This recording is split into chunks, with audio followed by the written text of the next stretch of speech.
I stood frozen in the living room door, half open. My daughter, Amelia, was sitting on the sofa, her MacBook Air on her lap, talking to her husband on the phone. She didn't know I was home early. I heard her chuckle, a cold, sharp sound. "I've transferred it," she said into the phone. "All of your money. I can't wait to see your face when you find out you've got nothing." She hung up, smiling smugly. She closed her laptop, stood up, and turned around. Then she froze. I was standing there, still holding my glass of water. She stammered, her face pale. "Dad, when are you coming home?" I smiled calmly and walked over. "I know, honey. I have a surprise for you too. I'm guessing 99% of you will hear this, sigh, and scroll past, not clicking like or subscribe. Even if it only takes a second, what time is it with you, and where are you listening?" The sound of rain on my East Vancouver apartment window has become a meditation. For the past 12 years, since I left Toronto after my trial, it has been the only constant in my life. A steady rhythm that asks nothing of me, judges nothing of me, expects nothing of me. I am Thomas Brennan, 72 years old, and I am a ghost. I sit at the small table in the corner of my one-bedroom apartment, the light from my old Dell laptop screen reflecting off my reading glasses. It's Friday afternoon, which means I have 3 tax returns to finish before the weekend. Mrs. Chen at the laundromat downstairs, who always pays me in a few crumpled rolls of $20 bills. The Patels who run the corner convenience store. Their books a jumble of Coca-Cola receipts and candy receipts. Young Marcus, the Uber driver, paying his way through UBC. Small accounts. Simple work. Honest work. My hands flew across the keyboard with the same precision they'd used to sign off on billion-dollar portfolios at Brennan Technologies. Muscle memory doesn't forget, even when everything else has been forgotten. The apartment was quiet, save for the rain and the occasional creak of the old furnace. No television, no radio, no music. I'd learned to appreciate the silence over the years. It was honest. At least, it didn't pretend to be something else. It didn't promise loyalty and then throw you in jail. It didn't whisper words of love in your ear while its hands signed your sentence. 12 years ago, I was a CFO, a husband, a father. Now, I was an old man who did the books for people who paid in cash and didn't question my past. A convicted felon. That was the price I'd paid. My phone vibrated on the table.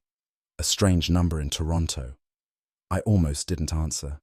I'd had enough of those junk calls advertising health insurance. But something, a cold feeling, made me reach for it. "Hello?" A woman's voice rang out. Professional, decisive, cold. "Is this Thomas Brennan?" "Yes," I said, my voice hoarse from disuse. "Mr. Brennan, this is Patricia Holbrook from Ashford and Associates," she said. "I'm calling about the estate of Margaret Brennan." My hands stopped moving on the keyboard. Margaret. I hadn't heard that name spoken aloud in years, hadn't allowed myself to think about it. The name of the wife who'd turned her back on me in court. The woman I'd sacrificed everything to protect. The woman who'd let me plead guilty to embezzlement on her behalf. I tried to keep my voice even, my throat dry. "I understand," I managed to say. "I see," I managed, my voice hoarse.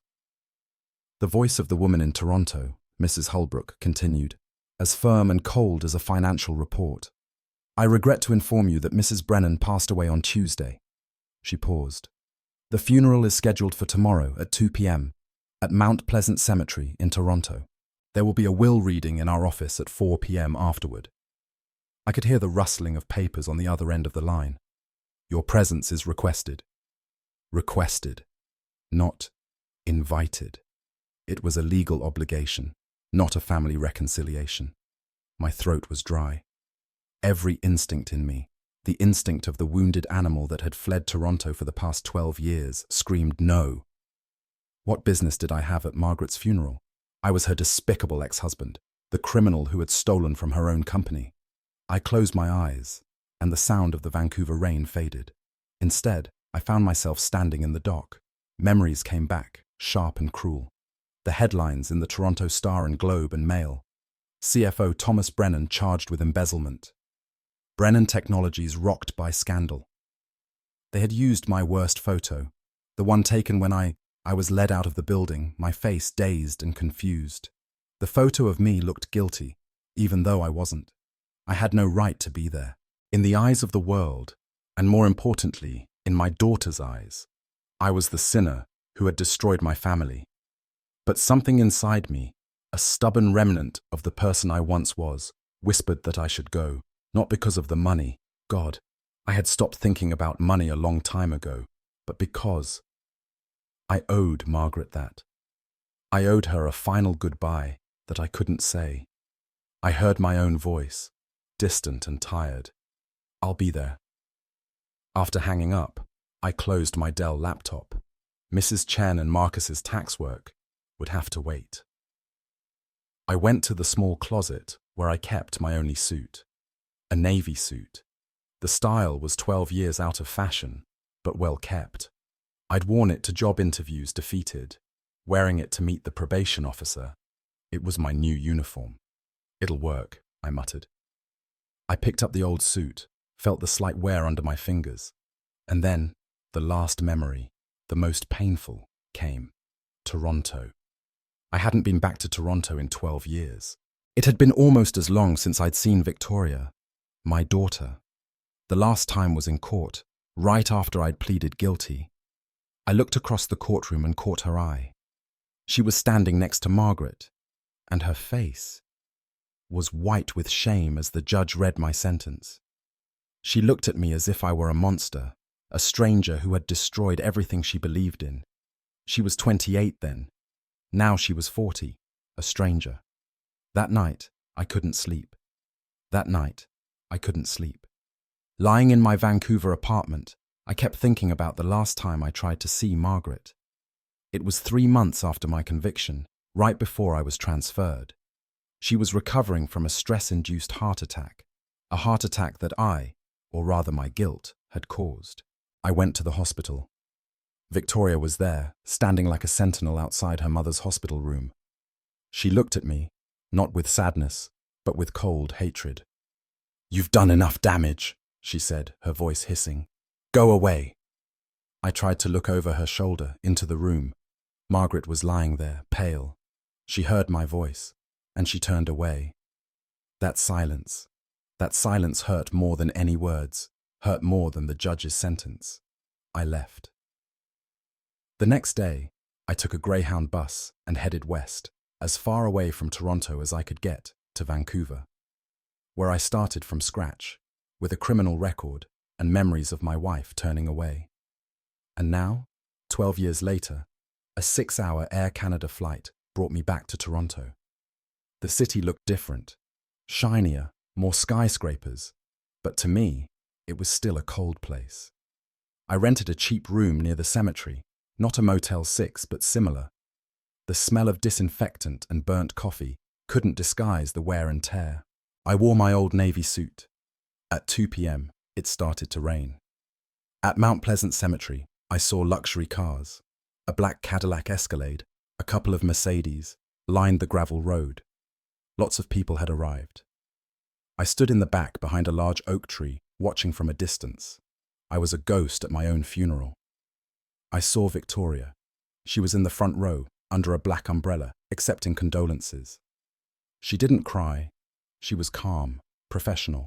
My daughter had learned to wear a mask very well. She looked like a CEO. I didn't approach. I didn't let myself be seen.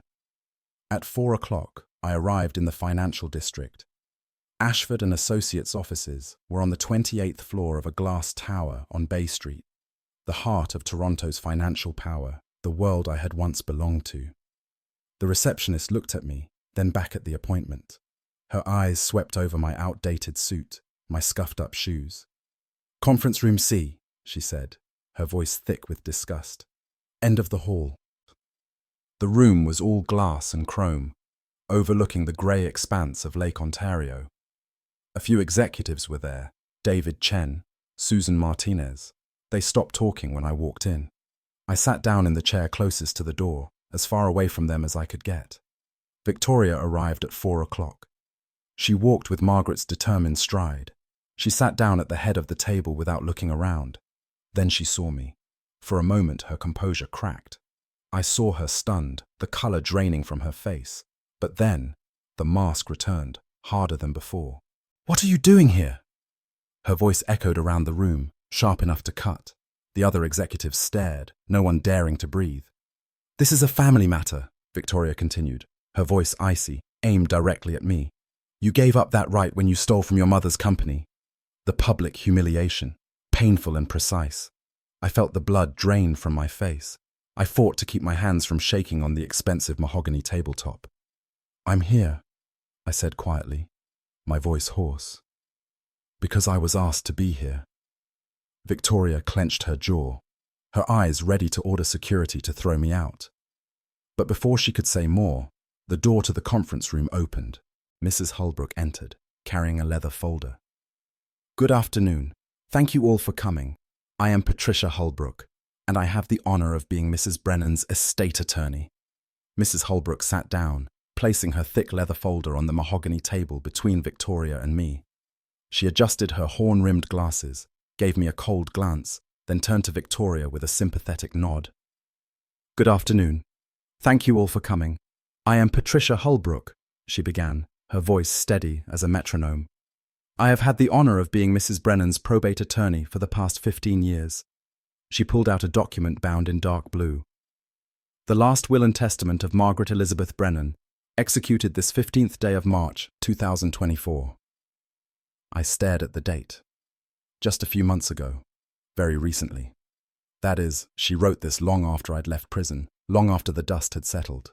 Victoria sat back in her leather armchair, the expression of someone who was sure the world was going to turn out exactly as she wanted. I recognized that look. It was the look she got after winning her first big case at her old law firm. Smug, and absolutely certain. She looked at me, a barely perceptible smirk playing across her lips. Mrs. Holbrook cleared her throat and began to read. "To my managing directors, David Chen, Susan Martinez, and Robert Liu," she read, "I leave a collective bonus of $5 million, divided equally in recognition of your years of service and loyalty." David Chen, sitting on the other side of the table, nodded slightly, his face completely expressionless. "And to my daughter, Victoria Elizabeth Brennan." Victoria straightened, her eyes fixed on Mrs. Holbrook. "I leave all of my remaining shares of Brennan Technologies, all properties, investment accounts, and all other assets, totaling approximately $185 million. Victoria nodded as if it were obvious. $185 million. Then Mrs. Holbrook turned to the next page, a much shorter one. "And to my ex-husband, Thomas Brennan." I held my breath. Holbrook read, her voice still flat, emotionless. "Thomas Brennan, who has brought indelible shame upon this family, whose selfish actions nearly destroyed the company I built and broke my mother's heart. I leave him $25 so he can buy a decent meal, which he clearly cannot afford honestly. $25. The room was silent. I heard it. A small, suppressed giggle from one of the executives. I looked at Victoria. She didn't even bother to hide her sneer. I had flown 6 hours. I was back in this hell, to be publicly humiliated, for $25. Mrs. Holbrook seemed uncomfortable too. She hurried through the last part, the most important part, and to ensure the stability of the company, she read, "I require that my daughter, Victoria, during her tenure as CEO, retain David Chen as Executive Vice President and Senior Advisor, with full oversight of financial operations." Victoria looked at David Chen, and David nodded at her, a nod that was almost commanding. The reading ended. People began to stand, murmuring condolences to Victoria, who was accepting handshakes like a newly crowned queen. I remained seated. $25. Something was wrong. Victoria and David Chen walked out of the conference room together. I heard Victoria mumble something, and David put a hand on her back, a comforting gesture. Or was it control? The other executives brushed past me like I was air, their eyes glued to their phones, rushing back to their lives. I was the last to leave, slipping out of that stuffy room like a sleepwalker. The marble hallway was cold and eerily quiet. All I could hear was the scuffing of my heels on the polished floor. $25. I muttered the number in my head. It wasn't just an insult. It was absurd. Margaret hated me, I knew. I was living proof of her weakness, of our 12-year secret. But she wasn't petty. She was methodically ruthless, the way she ran Brennan Technologies, not childishly. Asking me to fly 3,000 miles from Vancouver, across the country, just to throw $25 at me in this old suit. It wasn't like her. Something wasn't right. My old CFO instincts, the rational part of me that 12 years of jail time and petty tax evasion couldn't kill, was screaming at me. I waited for the elevator, but I backed away a bit, hiding behind a large marble column, pretending to check my phone. I didn't want to ride in the elevator with them. I didn't want to endure Victoria's pitying or contemptuous gaze for another second. The guest elevator dinged and opened.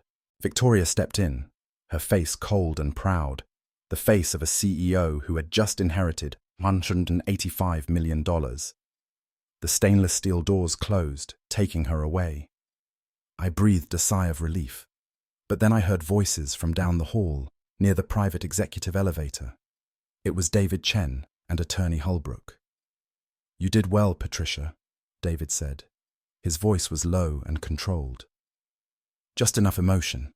Margaret would be proud of your performance." I froze. The blood stopped in my veins. A performance? Why did he call it a performance? I heard Mrs. Holbrook's voice, her voice tense, quieter. "I don't like this, David. This is unethical. We're cheating her."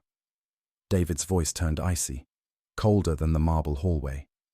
"Ethics don't pay your exorbitant fees, Patricia. Just make sure Victoria signs the transfer papers. You know our deal." The private elevator door opened. They stepped in. The door closed. They were gone. I stood frozen behind the pillar, trying to catch my breath. Our deal? A performance? David Chen was clearly controlling the lawyer, and he was worried about Victoria signing the papers. David Chen, Margaret's most loyal associate, the man she trusted more than me, the man whose fake will gave her the power to oversee all her finances. Was he the one behind it all? The next elevator dinged. I stepped in. As the polished stainless steel doors closed, I saw my reflection. A tired 72-year-old man in an old suit. But the eyes were no longer cloudy. They were analytical.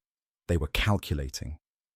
I stepped into the elevator, still clutching the $25 in cash my lawyer had given me. I had come here looking for an end, but it seemed I had just found a beginning. I didn't go back to my room right away. I crossed Bay Street and went into a Tim Hortons. That smell of burnt coffee and cheap Timbits was so real. It wasn't the $185 million world of glass and chrome I'd just emerged from. I sat by the window, staring at Brennan Tower across the street, the Vancouver drizzle seemingly following me all the way to Toronto. The $25 bill was still in my coat pocket. Why 25? That number was too specific. It wasn't a $1 insult. It wasn't a $100 charity. It was a purposeful number. And why was Mrs. Holbrook called an actress? David Chen was manipulating her. Obviously. And if he was manipulating the lawyer, he was manipulating the will. So, if Margaret was being coerced, what would she do? She would leave a trail. Not at home, where David could search. Not at the office. Somewhere old. Somewhere even she had almost forgotten. And then it hit me. CIBC, the King Street branch. We had opened a shared safe deposit box there in 1995, when Victoria was going to college. We had put in her birth certificate and a few savings bonds. I thought we had cleaned it out, or hadn't we? I walked the 15 blocks. My navy suit was now wrinkled from the flight, and I could feel a cold sweat seeping through my shirt. The CIBC branch was still there, but now it looked sleeker and more modern. The branch manager, a young woman in a sharp theory suit, looked me up and down. Her eyes swept over my old suit, stopping at my worn-out shoes. "How can I help you?" Her voice was impatient. I'm here to check a safe deposit box. The names are Thomas and Margaret Brennan. She typed on the computer, then frowned. Sir, she said, her tone as if she were addressing a child or a confused person. This safe deposit box account has been inactive for 12 years. It's been flagged as nobody. I know, I said, trying to be patient. But I'm Thomas Brennan. This is my Canadian passport. I need to check it. She sighed, clearly considering me a nuisance. She checked the passport, made a verification call. After 10 long minutes, she reluctantly nodded. We are required to escort you. Please come this way. The vault was cold and too quiet. She used her key. I used mine. The small brass key I'd kept in my wallet for the past 27 years. The metal box slid out with a hiss. It was light. Too light. She left me alone in the privacy of her room. I opened the lid. My heart sank. No will. No legal documents. Just two things. A small black leather diary, the kind Margaret always carried with her, and next to it, my pen. The solid silver Mont Blanc I used to sign every major deal as CFO. The pen I left on my desk the day I was arrested. Margaret had it. She was giving me back the old me. My hands shook as I opened the diary. Most of the pages were blank, until the last few. Margaret's handwriting. Not the proud, strong handwriting I knew. It was shaky, full of fear. David Chen knows everything, she wrote. He knows the sins of 12 years ago are mine. He is forcing me. Victoria cannot know. Thomas, if you read this, he knows where I am weak. The diary ends there. There is no real will, only fear. I returned to Brennan Tower the next morning. Everything was glass and steel, cold and alien. I stepped into the main lobby. The polished Turkish marble beneath me reflected the lights in a stifling silence. Just outside the door, a shiny black Cadillac Escalade dropped off an executive. I, in my old crumpled navy suit, felt like a ghost walking through my own house. I had to do this. I had to look him in the eye. The receptionist this time was not the one who had insulted me yesterday. She was younger, but her eyes were just as wary. Sir, you don't have an appointment. I'm here to see Mr. Chen, I said, my voice deliberately shaky and confused like an old man's. About my $25. About my wife's will. The combination of confusion and money worked. She called, and a few minutes later, I was allowed to go up to my office on the 40th floor. David Chen's office was my old corner office, all glass, overlooking Lake Ontario. The lake was grey today, just like my mood. He was standing there, not in a funeral suit, but in a powerful Armani suit, on the phone. He gestured for me to sit, then ended the call. He turned and smiled, a warm, fake smile. Thomas, I'm surprised to see you. Please sit. Coffee? No, I said. I pretended to tremble, pulling the small leather diary out of my coat pocket. The diary Nurse Sarah had given me. David, I found this in an old safe. I placed it on the expensive mahogany desk. Margaret, she said she was afraid of you. She said you were pressuring her. David Chen was unfazed. He picked up the diary, flipped through a few pages. He read the note. Then he sighed, a fake, sympathetic sigh, as if he were bearing the pain of the world. Thomas, he said softly, I'm so sorry you had to see this. He put the diary down. Margaret, she wasn't well in her last months. Really not well. He walked around the table and put a hand on my shoulder. It was a powerful gesture, pretending to be protective, but more like a spider inspecting its web. She was paranoid, Thomas. She thought everyone was against her, even me, even Victoria. She accused me of all sorts of things in her last weeks. I looked at him. She wrote that you knew the secret 12 years ago. David nodded, his face full of sympathy. Of course I know. I'm the only one she trusted after what you did. She was so broken, so tormented. And Thomas, he looked at me intently. You've been through a lot. 12 years away. And this loss. It's enough to make anyone see the plot. Margaret thought of me as a son. Maybe you're Mistaken. Be careful, Thomas. Paranoia is a dangerous thing. He was turning the tables. He was using the truth, Margaret's illness, to distort the larger truth that he was manipulating her.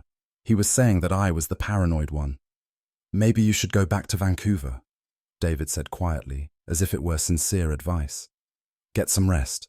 Toronto has too many painful memories. He pressed a button on the landline. Michelle, please get security up here. Escort Mr. Brennan out. He looks unwell. Make sure he finds a taxi back to the hotel. I was stunned. I was being escorted out of my own office by two large black-suited security guards, polite but firm. They didn't touch me, but their presence was a wall. As I was pushed out the glass turnstiles in the main lobby, I saw Victoria. She had just come in, probably to go to work. She saw me being escorted out by security. Our eyes met for a second. I saw her hesitate. Then she looked toward the elevator, saw David Chen standing there, arms folded, looking down from the mezzanine balcony. Victoria looked away. I stood on the Toronto sidewalk, cold, treated like a psychopath by the company I founded. Victoria looked away. He had won. He had made me the enemy. I took a cab back to my room. Not a fancy Uber, but a beat-up yellow Toyota Camry. The driver didn't say a word. I didn't want to say anything. I went back to the Motel 6 near Pearson Airport, the only one I could afford. I walked into the room. The smell of cheap bleach and old coffee filled my nostrils. I looked in the yellowed bathroom mirror. David Chen was right.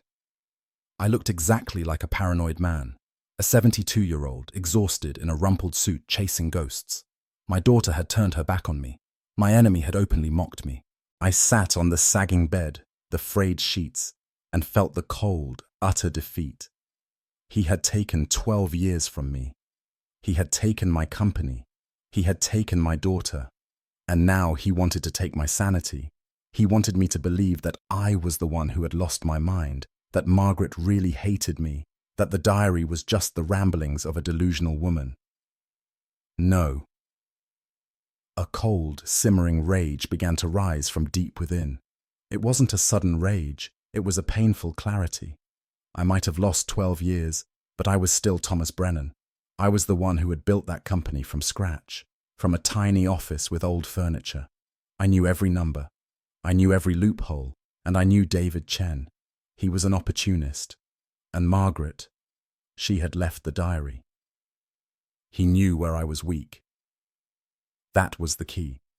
Her weak spot was the embezzlement 12 years ago. That was the weapon David was using to control her and to control Attorney Holbrook. I stood up. I took off my navy suit. The suit I wore when I was convicted. The suit I wore when I was humiliated. I folded it carefully and put it in the bottom of the suitcase. It was the skin of the past. It was time to shed it. I took out the black moleskin notebook I used for my tax work in Vancouver and the silver Mont Blanc pen Margaret had left in the safe. I sat down at the rickety desk under the yellow light of my rented room. For the first time in 12 years, I felt like I wasn't a criminal. I was a CFO, and I was starting the most important audit of my life. I outlined my plan. Objective: find the real will or irrefutable evidence of coercion. Enemy: David Chen. Puppet: Victoria. Allies: under coercion: Lawyer Holbrook. Enemy's weapon: the embezzlement 12 years ago. David Chen had cleaned up the current legal file. He had created a perfect fake will and a staged video to support it. But he couldn't clean up the past. He couldn't clean up everything. To expose David, I couldn't use the diary. It was just the words of someone he had successfully labeled delusional. I needed the original evidence of the embezzlement 12 years ago. Something David Chen thought only he and I knew. David Chen thought he had destroyed all the evidence, but he forgot one person. My former accountant, Arthur Lewis. The only person other than me and Margaret who knew the truth 12 years ago. Arthur Lewis lived in Port Hope, a quaint little town on Lake Ontario, 3 hours east of Toronto by bus. I used my remaining cash, which I earned from doing Mrs. Chen's taxes, to buy a Greyhound bus ticket. The bus left at 6 a.m. shaking and smelling of mold, a stark contrast to the business class flights on the private bombardier that David Chen now called his own. I arrived in Port Hope at 9 a.m. It had started to rain again, a cold Ontario March rain. Arthur lived in a small lakeside cabin, a quiet retirement where he should have been safe. When I knocked on the door, Arthur himself answered. He was 75 years old, with white hair and thin shoulders, hunched in an old sweater. When he saw me, his face changed from surprise to pure panic. "Thomas," he stammered, taking a step back. "Oh my God. They said you were in Vancouver. You shouldn't be here." "I need to talk to you, Arthur," I said, trying to get through the door. No, he panicked, blocking the entrance. "You can't come in. You're bringing trouble to my door." "Arthur, please," I begged, my voice hoarse with desperation. "This isn't about the past. This is about Margaret. David Chen forced her. He created a fake will. He's controlling everything, even Victoria. I know you kept a copy, the original file of the embezzlement 12 years ago. I need it. I need that evidence to expose him." Arthur trembled, his old eyes darting around the empty street, as if afraid David Chen was lurking in the bushes. "You don't understand, Thomas," he hissed. You promised to let it all rest. You pleaded guilty to protect her. A deal is a deal." "A deal was broken when Margaret died in fear," I roared, my composure shattered. "He took everything. He's using that same secret to control us all." "He came here," Arthur whispered, his voice breaking. I was stunned. "He came here? When?" "5 years ago," Arthur said, tears welling up in his eyes. "After you got out of prison. He came to my house. He didn't threaten me. No, David never did that. He just talked. He asked about my daughter in Montreal. He knew where she went to school. He knew where she worked. He smiled and said it would be terrible if something happened to someone so young." His cruelty was subtle. "I burned them, Thomas," Arthur cried. "I burned everything after he left. Every copy, every note. I burned them in the trash can in the backyard. I'm sorry." It was a dead end. David Chen, the master manipulator, had been ahead of me not just by a few steps, but by 5 years. He had known that this secret might one day surface, and he had cleaned up every loose end. "Please go, Thomas," Arthur pleaded, pushing me out the door. "You're endangering us all. He knows everything." He slammed the door shut.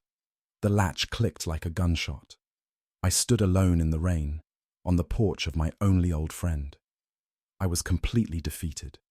Arthur had been my last hope. Now I had nothing. He had won. I returned to the bus station, utterly defeated. The 3-hour Greyhound ride back to Toronto was the longest of my life, longer than my 12 years in exile. Arthur had been my last hope. David Chen had been 5 years ahead of me. He wasn't just smart, he was ruthless and thorough. Now I had nothing. He had won. I sat in my Motel 6 near Pearson Airport, the smell of cheap bleach and stale coffee filling my nostrils. I threw my wet coat on the chair. I was packing, just a few cheap clothes and a shabby navy suit. It was over. I was defeated. I would catch the first available flight back to Vancouver tomorrow morning, go back to my small tax accounting job, and wait for David Chen's $5 million defamation lawsuit to destroy the rest of my life. It was almost 10 p.m. There was a knock on the door. Soft but urgent. My heart jumped. David Chen. He'd followed me all the way here. He'd sent someone to clean me up like he'd cleaned up Arthur. I held my breath. The knocking came again, more urgent. "Mr. Brennan?" A young woman's voice whispered through the door. "Please, I'm Sarah. I'm Mrs. Brennan's nurse." "Nurse?" I opened the door a crack, keeping the safety chain still in place. A young woman, maybe 25, dressed in the pale blue nurse's uniform of Mount Sinai Hospital, stood there trembling. "Mr. Brennan?" She looked at me, then at the shabby motel room in amazement. She'd clearly expected a wealthy former CFO, not this. "I'm Sarah," she said quickly, regaining her composure. "I was Mrs. Brennan's hospice nurse for the last 6 weeks. I need to talk to you." I untied the chain. She hurried in. "I know who you are," she said. "I looked for you. I overheard the other executives talking about the will reading. About the $25. I knew it was fake. How do you know? Because I was there, Sarah said, her eyes filling with tears. I was there those last weeks. She was so scared, especially Mr. Chen. He wouldn't let her see anyone alone. He controlled the calls. He controlled Victoria, she recounted. That day, Mr. Chen and Mr. Holbrook came. They brought papers. They forced her to sign the new will. She was too weak to resist. I saw her crying after they left. She knew she was being manipulated. But, Sarah said, rummaging in her uniform pocket, as soon as they left, she grabbed my hand. She was very weak, but she squeezed. She said, David thinks he has everything under control, but he doesn't know about the box. And she gave me this. Sarah placed a small, cold object in my palm. It was a small, old-fashioned, brass, unmarked safe key. She made me promise, Sarah whispered, tears starting to flow, to only give it to Thomas if he shows up at the funeral. She believed he would. She said, he'll know what to do. I stared at the key. I knew what it was. It wasn't the CIBC bank key I'd checked on King Street. This was something else. This is the key to the Wall Street Journal safe. A custom-made safe hidden behind an oil painting of Lake Muskoka in my old CEO's office, where she and I sketched out the first plans for Brennan Technologies, where David Chen, in his usurper arrogance, would never think to look. Thank you, Sarah. You've just given me the only weapon I need. Now I just need to find a way to get back to David Chen's office without being seen. Holding the small brass key in my hand, I felt its weight. This was Margaret's last hope. I didn't go back to my room. Instead, I walked to a 24-hour Starbucks around the corner, ordered a black coffee, something I couldn't afford in Vancouver, and sat in a dark corner. I needed a plan. I'd built the security system for Brennan Technologies Tower. I knew it. The Soniclean cleaning crew arrived at 2 a.m. They always started at the top and worked their way down. And most importantly, I knew there was a camera blind spot on the 40th floor stairwell exit, just outside the CEO's office. At 1:45 a.m., I stood in the alley behind the tower, the cold of Toronto seeping through my old suit. I waited. At exactly 1:55 a.m., a Soniclean employee pushed a garbage cart out, propping open the side door. I slipped in when his back was turned. I climbed 40 flights of stairs. My heart was pounding, not from fatigue, but from stress. The office was dark, save for the light from the Toronto skyline, turning the expensive Herman Miller furniture into ghosts. The CEO's office. My old office. The oil painting of Lake Muskoka was still there, hanging across from my desk, where Margaret and I had sketched out our first plans. I moved the heavy painting aside. The custom-made Wall Street Journal safe was hidden in the wall.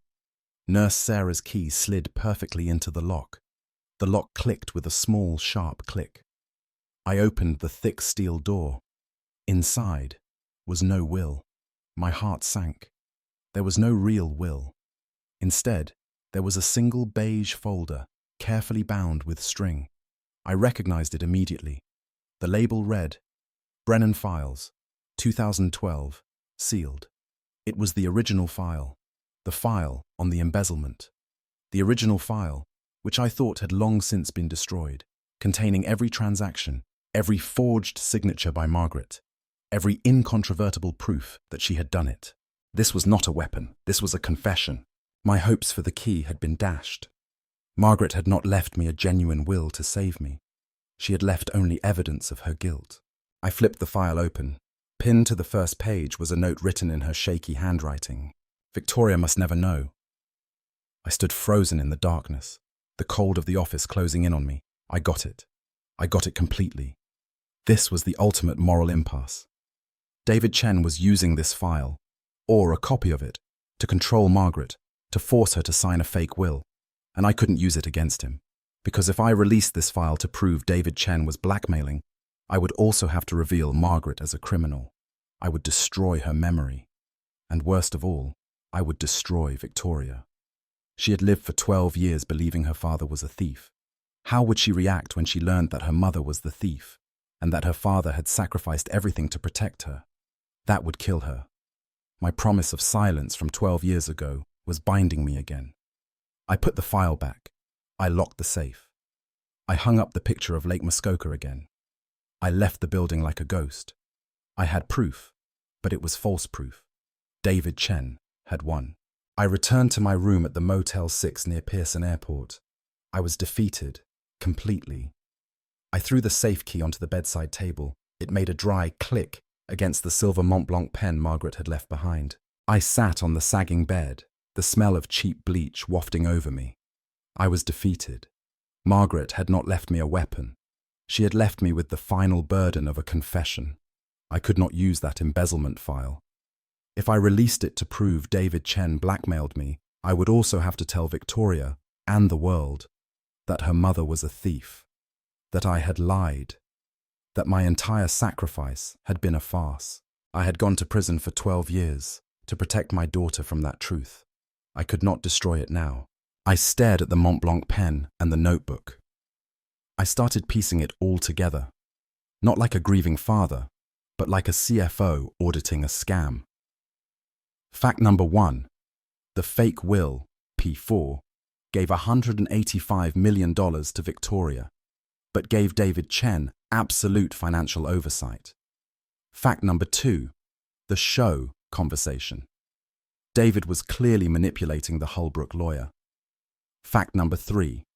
The fear of Arthur Lewis. David had gone to him 5 years earlier to silence the last witness. Fact number 4. The embezzlement file. This was David's weapon of choice to blackmail Margaret into signing that fake will. I paused. Why? Why would David do something so complicated? Why would he leave Victoria the inheritance, but keep control for himself? And then the answer came, cold and cruel. Because Victoria believed her father was a criminal. She despised me. She would never trust me or come to me for advice. She would rely entirely on the man she believed was her mother's most loyal ally, the man she grew up with, the man she saw as an uncle. David Chen. David didn't need to steal the company. He just needed to control Victoria, and through her, he controlled everything. Oh my God. David. The truth exploded in my mind. He had been playing this game not for months, but for 12 years. He was the only one, besides me and Arthur, who knew the truth about the embezzlement. He had kept quiet, not out of loyalty to Margaret, but because he was waiting. Waiting for her to be weak, waiting for her to die, to use that secret as a final lever. This betrayal was more painful than Victoria's. My daughter had acted out of ignorance, out of deception. David, he had acted with full knowledge. He had seen me condemned. He watched me go. He comforted Margaret, and he waited. He was the hidden enemy. I picked up the Mont Blanc pen. I realized I couldn't use the evidence of embezzlement. It would destroy Victoria. I had to find another way to expose David. He had taken everything from me. Now, I was going to get it back. I couldn't use the past. I had to use the present. I needed a lawyer, even if I only had $25. He had taken everything from me. Now, I would take it back. I couldn't use the past. I had to use the present.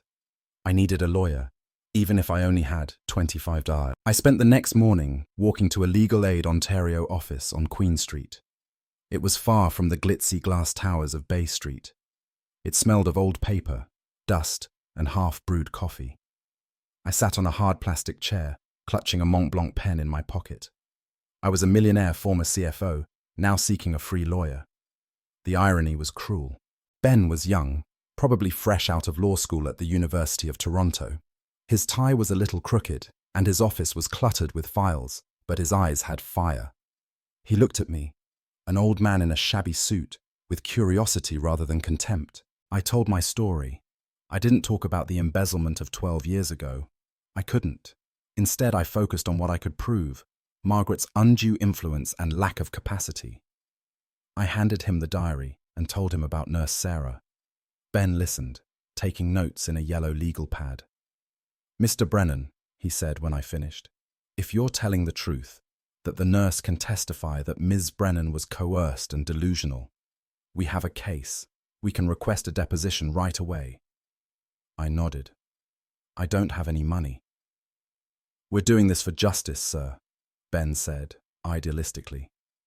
For the first time in days, I felt a glimmer of hope. I had an ally. Ben acted quickly. That same afternoon, he sent subpoenas to David Chen, Victoria, and attorney Patricia Holbrook, demanding their presence for depositions the following week. We struck first. The counterattack came even faster. 2 days later, while I was in my Motel 6 room, a courier knocked on my door. He handed me a thick folder. It wasn't a deposition, it was a countersuit. David Chen and Victoria, or rather, their army of expensive lawyers at a top Bay Street firm, struck back. They sued me. Me. They sued me for defamation for daring to accuse David Chen, a respected executive, of coercion. They sued me for frivolous litigation to harass Victoria during her time of grief. They sought $5 million, and, most brutally, they asked for a permanent restraining order that would keep me from going within 500 feet of Victoria or the Brennan Technologies building. My phone rang. It was Ben. His voice had lost its fire. It was panic. "Thomas, did you get it? They're burying us. This is a classic slap case. They're using money to crush us. They've filed an emergency motion to dismiss and an injunction." "What's he saying, Ben?" "They say you have no evidence other than the testimony of a disgruntled nurse. They say you're an ex-con trying to extort money from your former family." "Thomas," Ben's voice cracked, "the judge will rule on this in 48 hours. We lost. I'm sorry. He doesn't just want to beat me, he wants to destroy me financially and legally." The emergency hearing is set for tomorrow. The emergency hearing was held in Old City Hall. It wasn't a large courtroom, but a small, stuffy conference room used for wills, with high ceilings and dark wood paneling. The air was thick with tension. My young lawyer, Ben, and I sat on one side of the table. Ben looked pale. His cheap suit was wrinkled. He was muttering his arguments over and over, clutching a clipboard. On the other side were them, Victoria, David Chen, and Patricia Holbrook. They weren't alone.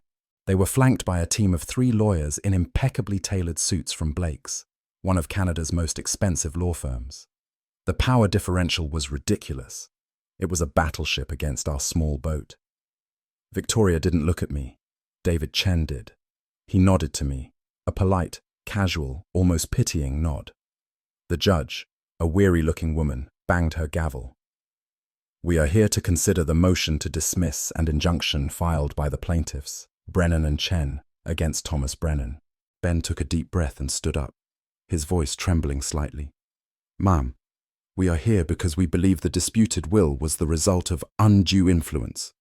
We have a witness. We would like to call Nurse Sarah Jenkins." Sarah stepped forward. The young nurse looked even more frightened than Ben, but she was brave. Ben led her through the questions. "Miss Jenkins, were you there when Mrs. Brennan signed the will?"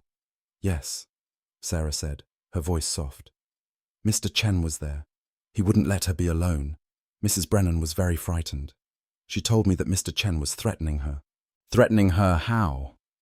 "She said he knew a secret, and if she didn't sign, he would tell Victoria. She was crying right before they arrived." I felt a glimmer of hope. Here it was. Direct testimony. David Chen's lawyer, an older man with perfect silver hair, stood up for cross-examination. He smiled. "Miss Jenkins, that's a very serious allegation. Are you saying that Margaret Brennan, the founder of a $185 million company, was coerced?" "Yes. She was very ill and she was scared." The lawyer nodded, as if Sarah had just confirmed something for him. "I see. Your Honor, the plaintiff wishes to present Exhibit A, a digital file recovered from the deceased's hospital room." My heart stopped. What evidence? A large screen popped up. "This is video from a Nest Cam that Mr. Chen installed in Ms. Brennan's hospital room, with her consent, to monitor her health," the lawyer said. I looked at David Chen. He had installed the camera. Of course he had. The video came on. It was Margaret, frail in her hospital bed. David Chen and Holbrook stood over her. "Margaret," I heard David's voice in the video, "are you absolutely sure this is what you want? Are you in your right mind?" I held my breath. And then, I heard my wife's voice, weak but clear. I am sure. I have never been more sure. The David in the video continued. And you are sure? About Thomas? Margaret turned to face the camera, as if she were looking straight at me through time. Thomas. Thomas destroyed this family. He was a mistake. Victoria deserved everything. David. She reached out and took his hand. You have to protect her. You're the only one I trust. The video ended. The room was as silent as a grave. Attorney Ben's face was white. Nurse Sarah trembled on the witness stand. No, that's not it. She was... David's attorney grabbed her. Are you accusing my client of falsifying this video, Ms. Jenkins? Or perhaps you're the one lying under oath? Perhaps Mr. Brennan here, he pointed at me, paid you to fabricate this story? Sarah broke down. I don't... The judge looked at Ben. Mr. Kaplan, your witness statement seems to directly contradict the deceased herself. Do you have anything else? Attorney Ben looked at me, his face as white as a sheet. We lost, Thomas. I didn't hear him. I was just staring at the black screen. Thomas had ruined this family. She really believed it. She hated me. I realized I hadn't just lost $185 million. I'd lost the memory of my wife. The judge banged her gavel. The dry sound echoed in the dark, wood-paneled room, like the final nail in my coffin. After reviewing the video presented, Ms. Jenkins's testimony is found to be unreliable. Mr. Brennan's motion is dismissed, she said, her voice deadpan. The defamation case of the plaintiffs, Brennan and Chen, is allowed to proceed. I walked out of the building. All hope was lost. Ben, my idealistic young lawyer, hurried after me, his face pale. Thomas, he said, his voice cracking with defeat. I'm sorry. I can't represent you in that $5 million case. They're going to take my license. They won. He didn't dare look me in the eye. Of course he did. A 72-year-old homeless, bankrupt criminal against a $185 million corporation and the Blake's army of lawyers. The outcome was already decided. I saw Victoria. She was standing next to David Chen at the end of the hallway. She looked at me, not with the contempt she had at the will reading. Worse, with a cold, distant pity. That look said, "You're pathetic." Then David Chen walked over to me. He paused, adjusting his silk Hermes tie. He smiled, not a triumphant smile, but the smile of a predator who's finished his meal. You should have stayed in Vancouver, Thomas, he said quietly, just enough for me to hear, his voice disgustingly soft. You should have taken your $25 and disappeared. He leaned down a little, as if sharing an intimate secret. Now you've lost everything.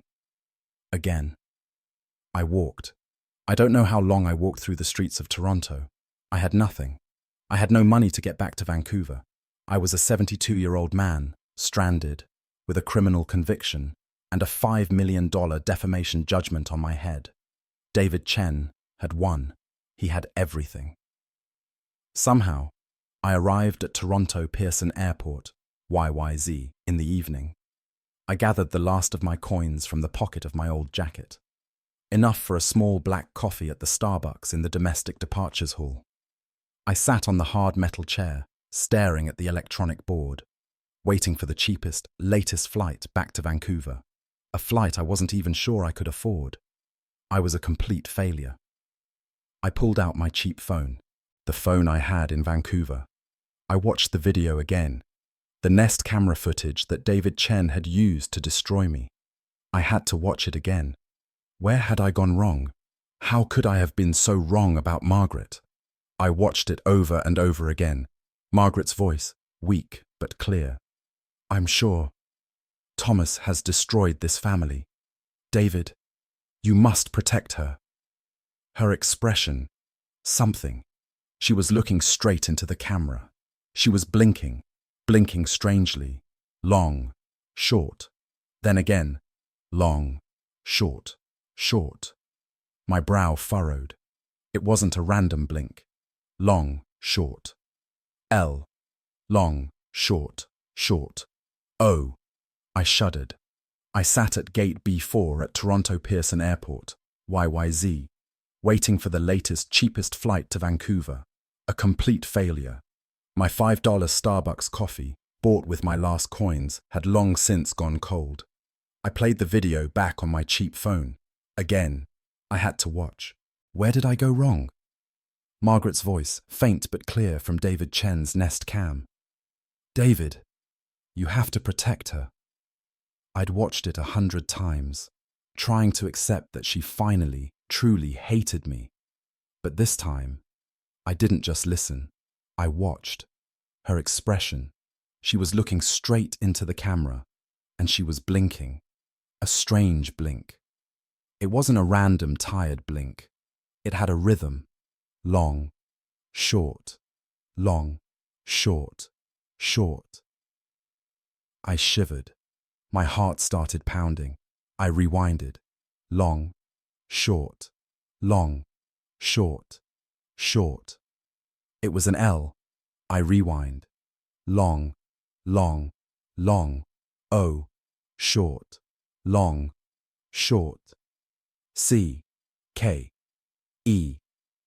R. Locker. She was spelling locker. My whole body went cold. I kept watching. She blinked a series of numbers. 4, 1, 2, and then one last word. Long, short, short. U, short, short. N, long, short. I, O, N. Locker 412, Union. Union Station. The key. The small brass key that Nurse Sarah had given me. I thought it was the key to the safe in the office, but it didn't fit. I didn't take the flight. I ran. I took the UP Express from the airport to downtown. Union Station at 11 p.m. was almost empty, just the echoes and the homeless sleeping. I found the old lockers near the Front Street exit. Locker number 412. Sarah's brass key slid into the lock. It fit perfectly. Inside was a thick, cream-colored envelope.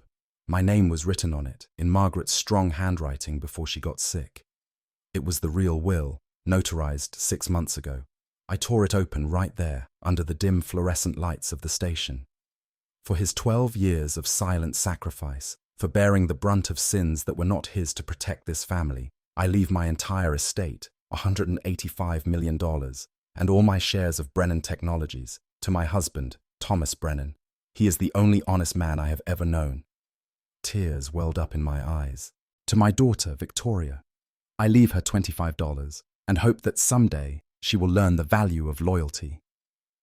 The flip. That humiliating $25 was for Victoria. I caught my breath. I pulled out my phone. I called Patricia Holbrook. Mrs. Holbrook, I said, my voice no longer that of a defeated 72-year-old. My voice was that of a CFO. This is Thomas Brennan. I have Margaret's real will. You have 10 minutes to decide whether you are David Chen's accomplice or whether you are my witness. She collapsed. Justice, when it came, was swift. Mrs. Holbrook, in a panic and perhaps relief, called an emergency board meeting the next morning. The real will was presented. Holbrook's confession about being threatened by David Chen with a fake video was recorded. The diary, Nurse Sarah's testimony, and the embezzlement records all made sense now. David Chen was arrested in the boardroom for blackmailing Margaret and fraud. I heard Victoria was devastated. She realized she had been used as a puppet by David Chen, her mentor, and she had slandered and humiliated the father who had saved her twice. A few weeks later, I was sitting in the corner office on the 40th floor. My office. The painting of Lake Muskoka was still there. I was wearing a new, well-fitting suit. There was a knock on the door. Victoria walked in. She wasn't wearing her CEO power suit. She was wearing a simple blouse, her hair tied back. She looked tired, but alert. "Mr. Brennan," she said, her voice trembling, not daring to meet my eyes. I'm here to apply for a job." I looked at my daughter. The stranger who had insulted me I took a sip of coffee from a mug with the Brennan Technologies logo. "Send your resume to HR," I said. "Here, we hire based on merit, not reputation."